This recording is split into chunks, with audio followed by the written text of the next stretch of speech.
नमस्कार, मैं Jitendra Prasad. Superfast news में आपका स्वागत है। इन दिनों भारत में कोरोना की लहर बढ़ती जा रही है। जहां पहले कम थी वहां अब 83,000 80,000 से ऊपर कोरोना के मरीज भारत में रोज़ आ रहे हैं। मृत्यु दर भी बढ़ रही है। हमारे साथ पंकज सहाय जी हैं। हम उनसे जानने का प्रयास करते हैं कि ये कोरोना की लहर दोबारा शुरू हुई है या कोरोना पे हम लोग काबू नहीं कर पाए हैं। पंकज जी, आपका स्वागत है। पंकज जी, भारत में कोरोना लगातार बढ़ रहा है। कल 83,000 से ज़्यादा मरीज सामने में आए हैं। क्या यह दोबारा कोरोना की लहर है या पहले ही इसको कंट्रोल नहीं कर पाए हैं? देखिए, ऐसा है कि कोरोना की लहर दोबारा है ये हम नहीं कह सकते।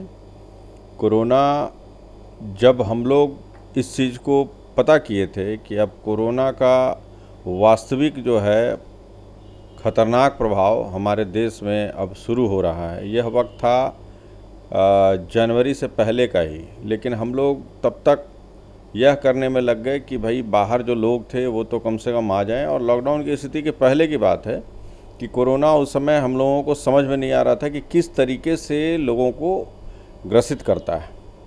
तो उस समय तमाम तरह की बातें कोरोना पे चलती रहीं। कोई कुछ कहा, कोई कुछ कहा। WHO की गाइडलाइंस में भी बहुत उतार चढ़ाव थे। अदर कंट्री से खबरें आ रही थी कि लोग मर रहे हैं और डेथ रेशियो बढ़ा हुआ है, ठीक होने की संभावना नहीं है। बहुत सारी बातें रहीं। तो उस समय देश को यह बताना कि इतना खतरनाक बीमारी का प्रभाव पड़ा है देश को, तो सभी लोगों के समझ में नहीं आती। तो एक माहौल ऐसा बनाया गया, चूँकि हम लोग भी स्थिर नहीं थे, जिससे लगा कि कोरोना से पता नहीं अब कैसे इसको कंट्रोल हम लोग करें। तो हम लोगों ने लॉकडाउन का निर्णय लिया। और लॉकडाउन का जब निर्णय लिया तो सभी अफरा तफरी रहा और सब चीज़ें बंद रहीं। धीरे धीरे वक्त बीतता गया तो उसके हिसाब से तैयारियां शुरू हुईं। तैयारियां ये शुरू हुईं कि हम इसके कोरोना से लड़ने के लिए तमाम तरह के इक्विपमेंट, सेफ्टी डिवाइस और चीज़ों का निर्माण करने में और उसको मंगवाने में लग गए। क्योंकि उस समय हमारे पास इतनी बड़ी आबादी के देश में हमारे पास सफिशिएंट चीज़ें थी नहीं, सबको प्रोवाइड नहीं कराया जा सकता। याद होगा एक समय था कि छोटे छोटे ग्लव्स, मास्क, ये सब के दाम कहाँ थे। तो ये सब सारी चीज़ें थी। तो उस समय ज़रूरी था कि इस तरह के निर्णय लिए जाएं। और आपाधापी हमारे पास इस तरह के कोविड हॉस्पिटल नहीं थे, प्लस डॉक्टर्स तैयार नहीं थे, बहुत सारी चीज़ें नहीं थी। तो उस समय का निर्णय जो था वो ऐसा था कि लगा कि कोरोना बहुत ज़्यादा है और संख्या में हम परेशान हैं। अब जब हमारे पास व्यवस्था बन गई, हॉस्पिटल्स आ गए, डॉक्टर भी अलर्ट हो गए, सिम्टम्स पहचाने जाने लगे, लोग भी थोड़ा सा निश्चिंत हो गए, क्योंकि तमाम तरह के इस फ्लू का या जो भी इस तरह के बीमारी का इंतज़ाम हो गया। हमारे पास वेंटिलेटर नहीं थे, ऑक्सीजन का ऑक्सीमीटर बहुत लोगों के पास जानकारी नहीं थी कि क्या होता है। तो धीरे धीरे प्रिकॉशन के लिए सारी चीज़ लिए गए। और सबसे बड़ी बात जो है वो टेस्ट रेशियो है। तो टेस्ट करने के तरीके, अब RT-PCR शुरू हो गया। आपको कोविड टेस्ट में और भी चीज़ें लाई गई। बहुत सारी कंपनियां छोटे छोटे टेस्ट के लिए वो ले आए, ठीक है। और मतलब तमाम तरह की व्यवस्थाएं की गई। ट्रूनेट सिस्टम लाया गया। धीरे धीरे और लोग पता चला कि प्लाज्मा से ठीक होता है, तो उसके बैंक बनाने शुरू कर दिए गए। तो तमाम तरह की चीज़ें हुई। लेकिन इस दौरान हम लोगों ने टेस्ट पे ज़्यादा ध्यान न दे करके रिकवरी पे ज़्यादा ध्यान दिया था। अब जो है टेस्ट पे ध्यान दे रहे हैं। तो टेस्ट पे ध्यान दे रहे हैं तो टेस्ट, जब भी कोई कोरोना सिम्टम पाया जाता है तो उसमें तुरंत हम देते हैं कि कोरोना के सिम्टम हैं इसमें, तो वो हम डाटा में दिखा देते हैं कि इतने सिम्टम हैं। आप ये देखिए कि अभी जो संख्या है ठीक होने की वो ज़्यादा हो गई है। और धीरे धीरे जो लोग प्रभावित भी हो रहे हैं, ग्रसित हो रहे हैं इस बीमारी से, वो होम क्वारंटाइन हो करके, घरों में रह करके तमाम देसी इलाज से इसको ठीक भी कर ले रहे हैं। बहुत हद तक ऐसा हुआ है, मुझे देखने में आया है कि लोग वैसे ही घरों में रह करके छोटे मोटे सिम्टम में ठीक करें। सिम्टमेटिक, बाद में एम्स के डॉक्टर गुलेरिया ने जब कहा कि एसिम्टोमेटिक जो पेशेंट हैं उनकी संख्या ज़्यादा होगी जुलाई और अगस्त में। तो जुलाई अगस्त का समय है, स्वाभाविक है सिम्टोमेटिक जो पेशेंट हैं उनकी संख्या बढ़ी। लेकिन वो क्या है कि कि अब वो टेस्ट करा। अब होता क्या है कि पब्लिक भी अब थोड़ा ये है, टेस्ट कराने गई, अगर टेस्ट में उसको कोरोना पॉजिटिव हो गया तो वो एक अलग तरह का तनाव से गुजरता है, घर में फिर दिक्कत हो जाती हैं। अभी तो मैंने कुछ लोगों को देखा कि इनको कोरोना शायद होगा, हम नहीं कह सकते, फीवर भी था, खांसी बुखार भी थी, वो घर में सब फैमिली के साथ रह के ही जो नॉर्मल तरीके से उसको ठीक कर लिया। तो इसको ठीक करने का तरीका और एक कॉन्फिडेंस आया है कि कोरोना शायद का स्ट्रेंथ शायद कम गया है, तो संख्या सिर्फ बढ़ रही है, कोरोना बढ़ा नहीं है, संख्या बढ़ रही है। चूँकि संख्या इसलिए बढ़ रही है कि अब हम फोकस्ड हैं टेस्ट पे। आप देखिए हॉस्पिटल्स खाली हैं, लोग घरों में ही ठीक हो रहे हैं। तो कोरोना बढ़ रहा है यह कहना ठीक नहीं होगा। कोरोना तो है ही, जो जितना था उतना ही है, क्योंकि जब तक इसकी वैक्सीन नहीं आएगी कुछ नहीं हो सकता है। लेकिन मेडिसिन अब आ गई है, जो कि घरेलू मेडिसिन है, प्लस बहुत सारी कंपनियों के मेडिसिन हैं। इवन अब तो बाबा रामदेव ने भी कोरोनिल निकाल दिया है, और भी दवाएं निकल गई हैं। आपको डाबर भी कुछ दवा ला रही है, वो भी ला रही है, बहुत सारी कंपनियां हैं और भी हैं जो निकाल रही हैं। तो देसी दवाओं से बहुत लोग ठीक हो रहे हैं, देसी उपाय से ठीक हो रहे हैं। तो अब वो नहीं जाते हैं, लेकिन जब टेस्ट की संख्या बढ़ी है तो कोरोना मुझे ज़्यादा लग रहा है, और कोई रीज़न नहीं। कोरोना बढ़ा नहीं है, उतना ही है। अच्छा, बात करें तो इस समय देश में एक और नई समस्या तो नहीं कहेंगे, लेकिन एक समस्या और बढ़ रही है कि चाइना भारत के ऊपर आक्रमण करने के लिए तैयार था। तो अभी चाइना की ज़मीन पर, मतलब चाइना के अखबारों में आया है कि चाइना ने कहा है कि भारतीय सैनिक गलवान में और पैगोंग घाटी में भारतीय सैनिक चाइना के इलाके में घुस गए हैं। तो इस पे कांग्रेस सबूत मांग रही है कि कह रही है कि ऐसा नहीं हुआ है, लेकिन एक तरफ चाइना कह रही है। इस पर आप क्या कहेंगे? देखिए, यह एक कांग्रेस क्या कह रही है, ये तो राजनीतिक बयानबाजी पे है। सबसे पहले उस पर बाद में आते हैं। सबसे पहले ये है कि चाइना और इंडिया का जो डिस्प्यूट है, जो दोनों के बीच एक तनावपूर्ण माहौल बनने का जो कारण है, उसके थोड़ा सा मैं इतिहास में जाना चाहूँगा। देखिए, चाइना जब 1962 की जो लड़ाई हुई थी, अनएक्सपेक्टेड थी।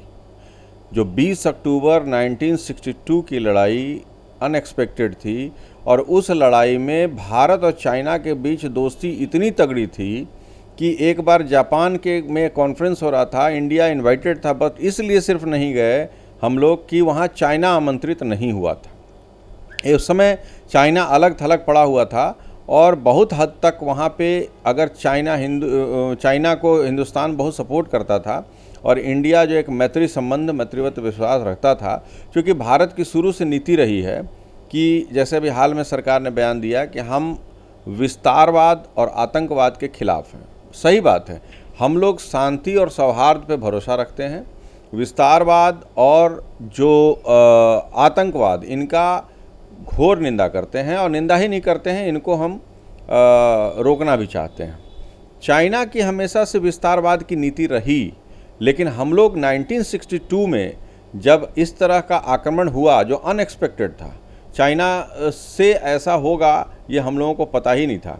और उस समय हम लोग, चूँकि अब 1962-1947 के बीच का जो समय है, वह काल बहुत बड़ा काल नहीं है कि हमारे देश में सेना का आधुनिकीकरण हो जाता, और हम तैयार भी नहीं थे। लेकिन चाइना ने जिस तरीके से धोखा दिया उस समय भी, तो सरकार को समझ लेना चाहिए कि यह जब उस समय धोखा दिया जब हम अभी खड़े ही हो रहे थे, और हम उसको भाई समझ करके हाथ गले मिल रहे हैं, और वो हम पे छुरा भोग रहा है। सवाल उठता ये है कि लेकिन 1962 के वार से एक पॉजिटिव चीज़ भी आई कि सेना के आधुनिकीकरण का जो निर्णय भारत सरकार ने लिया उस समय, वो बड़ा ही इम्पॉर्टेंट था, क्योंकि हम लोग उधर ध्यान नहीं देते थे। देखिए, जो लड़ाई करना लड़ाकू होगा ना, जो लड़ाई करना चाहेगा वही तमाम तरह के इन व्यवस्थाओं में लगा रहेगा। अदरवाइज जो शांति प्रिय होगा, शांतिपूर्ण होगा, वो कभी भी इन चीज़ों में नहीं पड़ेगा। तो भारत शुरू से शांति प्रिय देश रहा है, और सभी से सौहार्द के रिलेशन रखना चाहता है। कूटनीतिक स्तर पे हम दोनों मित्रता की ओर बढ़ते हैं, दुश्मनी की ओर नहीं बढ़ते हैं। अब देखिए, अभी हाल के दिनों की हम चर्चा कर लें, चूँकि इसमें बहुत सारी लंबी बातें हैं। हाल के दिनों में चर्चा कर लें तो जो पेंगोंग झील है, उसमें आप झील के देखिए कि 40 किलोमीटर का एरिया किसके पास है? इंडिया के पास। 90 किलोमीटर का एरिया किसके पास है? चाइना के पास। अब झील के पास वहाँ से एंट्री को लेकर के, ये तो बहाना चल रहा है, एंट्री को लेकर के हम कहते हैं कि हमारे सैनिक उसमें चले गए, वो कहता है हमारे सैनिक इसमें चले गए। अब सवाल उठता है कि यह मेजरमेंट, चूँकि लाइन ऑफ एक्चुअल कंट्रोल वहाँ है, यह मेजरमेंट हम एकदम डिफाइन करना, ये तो जो बॉर्डर पे लोग हैं, जो हमारे माइलस्टोन बने हुए हैं, जो वहाँ पे कमांडिंग ऑफिसर हैं, यही जानते होंगे। आम जनता को तो पता है नहीं। इस पर राजनीतिक स्टेटमेंट देना, अगर कांग्रेस ये कह रही है कि जी हम तो भारत जो है वो ज़मीन कब्जा कर रहा है, भारत सरकार झुक गई है, यह बातों में हम नहीं जाते हैं। कारण यह है कि बयानबाजी है। भारत सरकार कभी नहीं झुक सकती है, या कांग्रेस की भी सरकार होती, मैं नहीं मानता हूँ कि वो भी झुकी है। 1962 हो या 1972 हो, किसी भी वार में भारत सरकार कभी नहीं झुक सकती है। सरकार इन चीज़ों में, और जनता यहाँ की इतनी इन चीज़ों में संवेदनशील है कि वो हर जगह कहीं ना कहीं आकर के खड़ी होगी, पकड़ ही लेगी। सेना जो है हमारी, जब हमारी सेना की बात आती है, सरकार मतलब क्या है? सरकार तो आदेश दे रही है, सेना कहाँ झुक रही है? सेना हमारी इतनी मजबूत इरादों की है, इतनी मजबूत है कि हम भारतवासियों को उस पर इतना गर्व है। मुझे अगर हथियार नहीं भी हो, आधुनिक हथियार नहीं भी हो, तो हमें सैनिकों के बाहुबल पे इतना घमंड है एक तरह का कि हम चाहें तो, मैंने देखा है करगिल वार के समय में कि गोलियां चल रही थी, हमारे जवान, हमारे ऑफिसर्स जवान सब रात रात में चढ़ाई कर करके हाथों से लोगों ने मारा है दुश्मन सैनिकों को। तो यह तो हम मान ही नहीं सकते हैं। और रही बात कि चाइना जो गिदड़ भभकी दे रहा है, वो इसलिए दे रहा है कि वो समझ रहा है कि 1962 की स्थिति होगी इंडिया की, या तो उसको आकलन नहीं है, और या उसको लग रहा है कि हम बहुत ज़्यादा मजबूत हो गए हैं। आज जो है अर्थव्यवस्था आधारित सरकारें, पूरे विश्व में ग्लोबलाइजेशन का दौर है, अब वो चीज़ें नहीं रह गई है। फिर भी भारत को जो स्टेप ले रहा है वो कूटनीतिक स्तर पर ज़्यादा ले रहा है, क्योंकि हम सौहार्द में विश्वास रखते हैं। लड़ाई झगड़ों से किसी को कोई फ़ायदा नहीं होना है, लेकिन अगर लड़ाई थोपी गई तो भारत मुंहतोड़ जवाब देगा, और चाइना इसके बाद समझ जाएगा कि मुझे इतनी करारी जवाब मिली है कि शायद उसका अंदेशा भी नहीं होगा उसको। वो हर क्षेत्र में, चाहे वो हमारा वायुसेना को ले लीजिए, चाहे हमारे जल सेना को ले लीजिए, थल सेना को ले लीजिए, एकदम रेडी है हर तरह के मुकाबलों के लिए। और हमारे सैनिक एकदम तैयार हैं और पूरी जोश से तैयार हैं, और इनको बहुत तगड़ा सबक सिखाएंगे। रही बात अंदर आने की कि हाँ चाइनीज़ सैनिक अंदर आ गए, वो उनकी सरकार कहती है कि इंडियन सैनिक अंदर आ गए, तो वो जगह ही ऐसा है कि वो डिमार्केट करना बड़ा मुश्किल है। और हम यहाँ बैठे बैठे राजनीतिक लोग जो भी यहाँ बैठे हैं, वो तो बयानबाजी सत्ता के लिए करते हैं, जनता को लुभाने के लिए करते हैं। तो इस पर बयानबाजी से खैर मेरा कोई लेना देना नहीं है, लेकिन इन चीज़ों पे जहाँ देश और राष्ट्र की बात आती है, कोई भी सरकार हो, हमारी पार्टी भी या कोई भी आदमी हो, मैं एकदम सरकार के साथ खड़ा रहूँगा, रहता हूँ, चाहे वो कोई भी सरकार हो, कांग्रेस की हो, बीजेपी की हो, किसी भी सरकार हो। देश की जहाँ तक बात आएगी, पूरा देश एकजुट हो जाता है। और यह देखने को लास्ट पीछे जब वाजपेयी जी की सरकार थी, करगिल में जब युद्ध हुआ, एक स्मॉल युद्ध हुआ, छोटी युद्ध, जो भी ये भी एक तरह का धोखा था पाकिस्तान के द्वारा किया गया, तो उसमें भी देखा गया था। तो उस समय भी कांग्रेस इल्ज़ाम लगा रही थी। तो ये इल्ज़ाम लगाने की हर इशू पे जो नीति है, यह कांग्रेस की गलत है। बीजेपी भी ऐसा करती है, ऐसा नहीं है। जब सत्ता में अगर कांग्रेस होती तो शायद बीजेपी ये बात कह रही होती। तो ये राजनीतिक बयानबाजी है, इससे बहुत ज़्यादा सत्यता को कोई लेना देना नहीं, क्योंकि सेना पूरी तरह से सक्षम, तैयार है किसी भी विदेशी आक्रमण के लिए, विदेशी ताकतों के षड्यंत्र के लिए। हर तरीके से हमारी सेना तैयार है। और जनता, देश की 100% जनता, बच्चा बच्चा सेना के साथ तैयार है। यह देखने को मिला है, मिलेगा, और मुंहतोड़ जवाब हम लोग देने की स्थिति में है। इसलिए कांग्रेस की बयानबाजी से बहुत ज़्यादा हम ताल्लुक़ नहीं रखते, और न ही उस पर हम बहुत ज़्यादा ध्यान देते हैं। अच्छा, चाइना का मुकाबला क्या ऐप्स पर बैन लगाने से ही होगा? जैसे अभी 119 ऐप पर फिर दोबारा बैन लगाया भारत सरकार ने। देखिए, ऐप्स पे बैन लगाना इसलिए ज़रूरी है, बहुत सारी चीज़ें ऐसी होती हैं जो कि शायद आम जनता को पता नहीं होगा। एप्लीकेशंस जो होते हैं, वो जब हम इंस्टॉल करते हैं तो हमारे मोबाइल में तरह तरह की चीज़ें हैं। हम लोग, बहुत सारा इंटेलिजेंस का भी काम चल रहा है, बहुत सारी चीज़ें चल रही हैं। दूसरा, उनका बिजनेस भी फ्लोरिश होता है। हमारे यहाँ जितने उनके ऐप्स चल रहे हैं तो हम उनको पैसा ही पे करते हैं, और हमारे यहाँ उसने ऐसे ऐसे ऐप्स बनाए हैं जो इंडियन सेंटिमेंट को बहुत प्रभावित करता है, और लोग बड़ा जल्दी एक्सेस करते हैं, इजी हैंडल करते हैं। तो उस चीज़ को बैन करना इसलिए ज़रूरी है कि हम जो डाटा दे रहे हैं वो डाटा उनके पास ईजी पहुंचता है और उनके ऐप्स को इस्तेमाल करते हैं तो उनको एक तरह से हम उसका चार्ज भी पे करते हैं। तो इससे युद्ध का या संबंधों का बहुत लेना देना नहीं है, लेकिन ये सब चीज़ों से बहुत कुछ नहीं हो जाएगा, लेकिन कुछ हो भी सकता है कि चलो एक संदेश है, क्योंकि हम लड़ाई के बजाय कूटनीतिक रास्ते अपना करके संबंधों को सौहार्दपूर्ण तरीके से सुलझाने में विश्वास रखते हैं।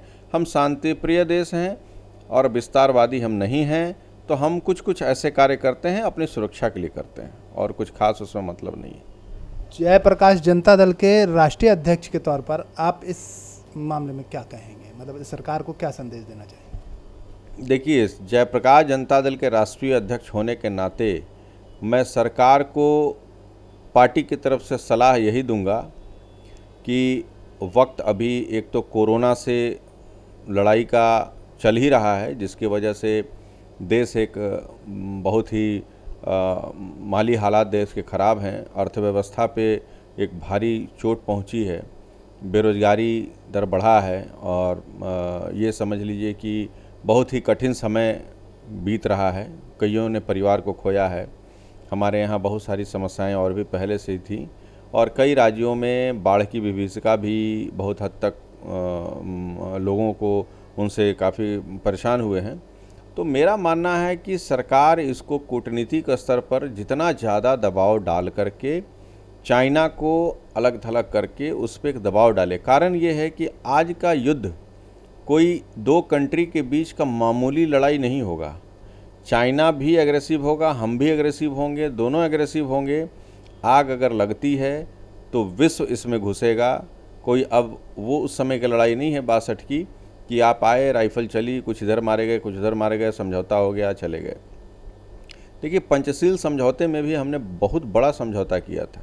पंचशील समझौता जब हुआ था चाइना के साथ, तो उस समय हमने तिब्बत को, चाइनीज़ शासन को स्वीकार किया था।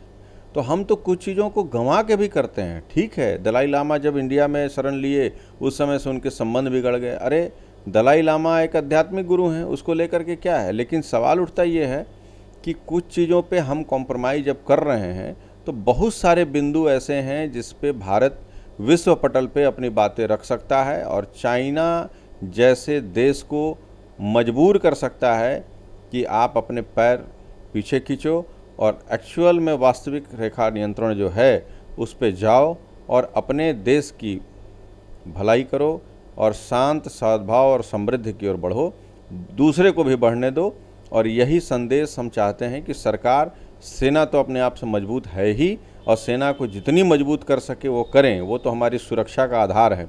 लेकिन लड़ाई जितना हो सके अवॉइड करने की ज़रूरत है और कूटनीतिक स्तर पे एक बहुत दमदार तरीके से बात को रखने की ज़रूरत है। रशिया है, जो भी अब सुरक्षा परिषद के 5 मेंबर हैं, तो 5 मेंबर हैं तो 4 तो कम से कम ऐसे हों जो हमारे पक्ष की बात करें। तो तमाम तरह के उपाय हैं, सरकार इसमें कूटनीतिक स्तर पर इसको सुलझाने की कोशिश करे और लड़ाई को अवॉइड करने की कोशिश करे। जब थोप ही दी जाएगी तो हमारी सेना तो सक्षम है ही और हिंदुस्तान सक्षम है। फिर तो इनको जो याद दिलाई जाएगी वो तो फिर ये 62 वगैरह सब भूल जाएंगे कि क्या हुआ था इनके साथ। अब वो स्थिति है नहीं। तो लेकिन लड़ाई किसी चीज़ का समाधान नहीं है और बेवजह का विस्तारवादी नीति जो है चाइना की, यह इसको बंद करना पड़ेगा। यह विश्व के देशों को समझाना पड़ेगा कि भाई यह एक गलत तरीके से आगे बढ़ता है। तो मेरा तो यही सुझाव है सरकार को कि यह जितना ज़्यादा हो सके कूटनीतिक स्तर पर विश्व पटल पर रखें और इस विवाद को ख़त्म करें। धन्यवाद।